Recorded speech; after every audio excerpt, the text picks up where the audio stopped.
Campaign flyers have hit mailboxes. Countless commercials are airing on TV, but tonight, dozens of people in San Luis Obispo County say they are outraged after receiving a robocall in support of Adam Hill's campaign that is so vulgar, we can't even air the entire recording. KSBY's Melissa Newman joins us live in actually live in the newsroom now.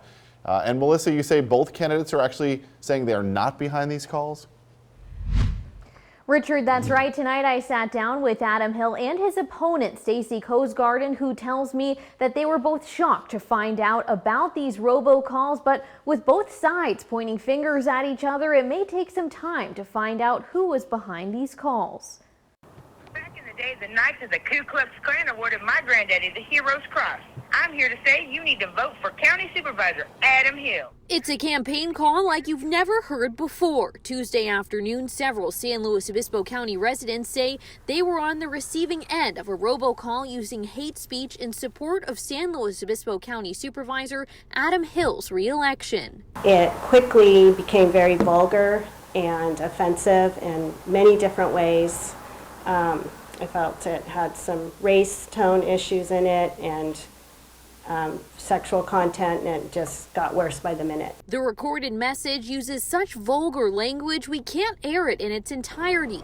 For Supervisor Adam Hill, he says it's offensive to him on many levels. After a week's worth of some pretty sleazy mailers from my opponent, I thought, okay, if there was no new low to go to, I guess they found it. Hill's opponent, Stacey Coesgarden's campaign has been mailing out flyers like these, accusing Hill of violating campaign finance laws. Some mailers even accuse him of being a sexual predator. I'm sticking by those mailers.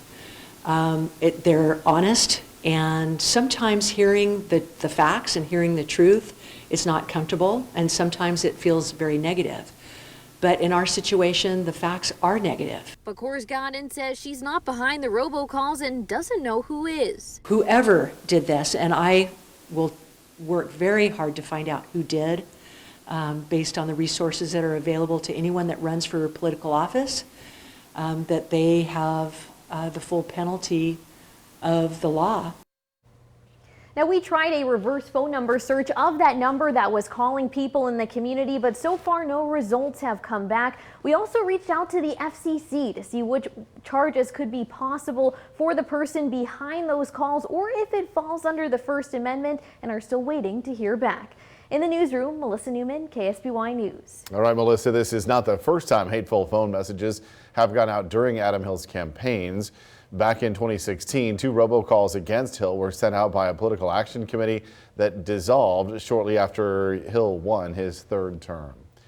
And in a statement about the robocalls in question, San Luis Obispo County District Attorney Dan Dow says, quote, "My office has not yet been asked to investigate, but we will do so if we have sufficient information from which to initiate an investigation." Dow added this could be prosecuted under California's Political Reform Act as a misdemeanor or possibly a felony.